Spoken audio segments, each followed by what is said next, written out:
মধ্যপ্রাচ্যের চলমান সংঘাত এখন শুধু যুদ্ধক্ষেত্রেই সীমাবদ্ধ নেই। এটি সরাসরি প্রভাব ফেলছে অর্থনীতি, জ্বালানি বাজার এবং আন্তর্জাতিক রাজনীতিতে। সাম্প্রতিক প্রতিবেদনে উঠে এসেছে, ইরানের পাল্টা হামলা এখন শুধু সামরিক লক্ষ্য নয়, বরং অর্থনৈতিক অবকাঠামো এবং যুক্তরাষ্ট্রের স্বার্থ সংশ্লিষ্ট স্থাপনাগুলোকেও লক্ষ্য করছে। কি ঘটছে মাঠে?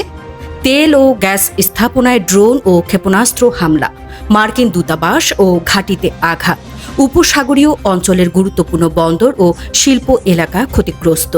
একই সঙ্গে ইসরায়েল ও ইরানের বিভিন্ন স্থাপনায় হামলা চালিয়ে যাচ্ছে, ফলে সংঘাত আরও বিস্তৃত আকার নিচ্ছে। সবচেয়ে গুরুত্বপূর্ণ প্রভাব, স্ট্রেইট অফ হরমুজে জাহাজ চলাচল প্রায় স্থবির। কাতারের এলএনজি উৎপাদন আংশিক বন্ধ, আন্তর্জাতিক ফ্লাইট বাতিল ও বাণিজ্য ব্যাহত। যুক্তরাষ্ট্রের অবস্থান, ইউনাইটেড স্টেটস ও তার মিত্ররা ইরানের সামরিক সক্ষমতা দুর্বল করতে হামলা অব্যাহত রেখেছে এবং নিরাপত্তা সতর্কতা জারি করেছে।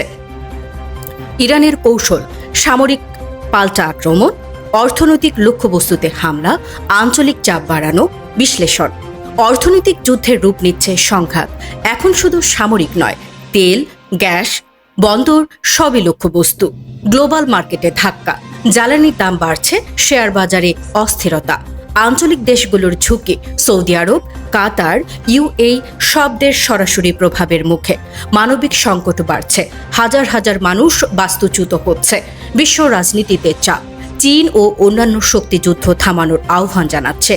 সম্ভাব্য ভবিষ্যৎ, সংঘাত আরও বিস্তৃত হয়ে আঞ্চলিক যুদ্ধের রূপ নিতে পারে, অথবা আন্তর্জাতিক চাপের মুখে কূটনৈতিক সমাধান আসতে পারে।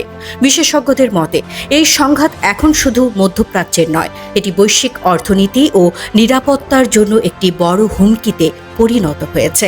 আরও আপডেট পেতে সাবস্ক্রাইব করুন পালস নিউজ 360।